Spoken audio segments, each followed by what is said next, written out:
Kaibigan, kung napanood mo tong video na to, palike and share naman at pahingi na rin ng isang subscribe dyan dahil malaking tulong na sa amin, mga content creator yan. Maraming salamat!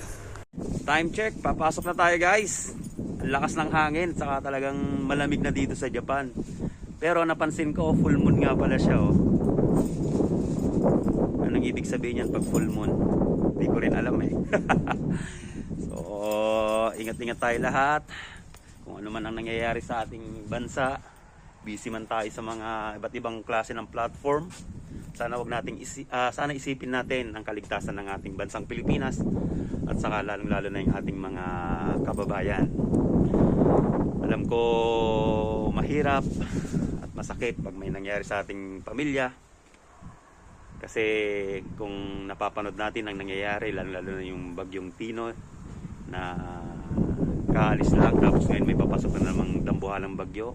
Sana maglaan tayo ng kahit konting panalangin man lang para sa ating mga mahal sa buhay at sa bansang Pilipinas. Bukod sa mga nangyayaring korupsyon o naman, sana kayong mga nasa gobyerno o kayong mga nasa DPWH, hindi sana ganito kalubha ang mangyayari sa bansa natin kung may maayos lang na pasilidad o mga daanan ng tubig na flood control na sinasabi. Katulad dito sa Japan, napakaayos ng flood control kasi talagang nilalaan nila ang budget para dyan. Sana iwasan natin yung mga korupsyon kasi sino bang nakakaawa? Ang bansang Pilipinas din na pinagnanakawan natin, lalong-lalo ng mga natin sa buhay. Tatanungin kita, mayaman ka? Napakayaman mo? Pero hanggang saan mo madadala yan? Hanggang nabubuhay ka lang? Hindi mo madadala yan sa kamatayan mo. At saka alam mo na kung saan ka mapupunta. Hindi ako sa nagmamalinis bilang isang OFW. Concern lang ako sa ating kababayan, lalo-lalo na sa mga katulad kong may pamilya sa Pilipinas. Isipin naman natin ang kalagayan ng ating mga mahal sa buhay. Tayong mga mamamayang Pilipino, alam ko, maayos naman tayo eh.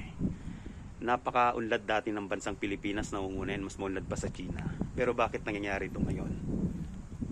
Sana may pagbago pa ang Pilipinas, bumangon pa, at sana yung mga nakaupo, sana naman maisip nyo, iwasan natin yung mga ganyang bagay.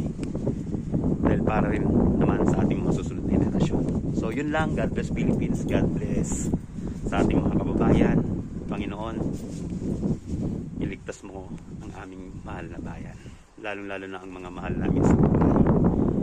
Ngayon pa lang nagpapasalamat na ako at sana po itong darating na sinasabing dambuhalang bagyo, ilihis mo po, maglaho po, o kaya hindi po ganun siya kalakas. Alam kong kalikasan mo to, pero alam ko sa iyo lang din naman kami lumapit. In Jesus name, Amen. Bye-bye. OFW at isang OFW na concern sa lahat. Bye-bye.